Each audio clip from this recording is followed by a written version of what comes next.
This comment is hilarious because I have a very funny feeling that you are Nigerian, and I do have a story on why I say my name the way that I do. It was actually one of my first videos. It's all the way at the bottom of my page, but since there are a lot of new people here, I figured I would just retell it. I am my parents' first child, and with that being said, back in the 90s, gender reveals weren't as big of a thing as they are now, obviously because we didn't have social media and no one, really gave a fuck. With that being said, there wasn't any pressure for my parents to find out the sex. My mom had basically made up in her mind that I was going to be a boy. She had only looked at boy names, and she had settled on the name Thelonious Lee Garner. Now, I am so glad that I didn't come out as a boy, because if I had and I was named Thelonious Lee Garner, if I hadn't grown up to be a doctor, lawyer, award-winning chemist or something, it would have been such a waste.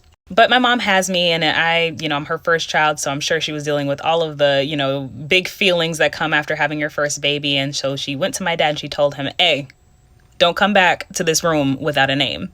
And so my dad is a smart man, and he left and he was looking through the baby books. He's looking through all the pages, and he's not finding anything that is speaking to him. So he decides that he's going to take a different approach to this. He is going to search names by what they mean instead of the name itself.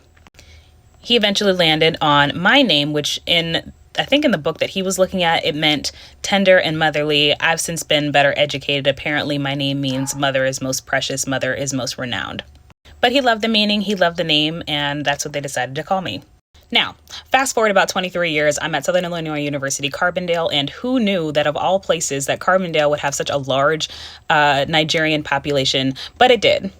I join a gospel choir and I make a friend, and her name is Fehentiolua, and everyone was calling her Lulu, but I remember introducing myself to her and she made this weird face. I noticed that when I met other Nigerian people on campus and I would introduce myself, or they would see my name on a name tag or something, they were making the same face as well. And so finally I went to her and I was like, hey, I'm noticing that everybody is looking at me crazy whenever I introduce myself or whenever you introduce me, and you made the same face too. What's going on? And she laughs and she tells me, you're saying your name wrong. What? You're saying your name wrong. Your name is pronounced nneka. I was reevaluating my entire existence after she told me that. So I run and I tell my parents, I'm like, hey, y'all didn't do a Google search before, you decided to give me a name that you couldn't pronounce? And my dad was like, well, in our defense, Google wasn't created until 5 years later. Do you want us to start using the correct pronunciation of your name? But yeah, that's how that happened. And my parents did ask if I wanted to go by the correct pronunciation.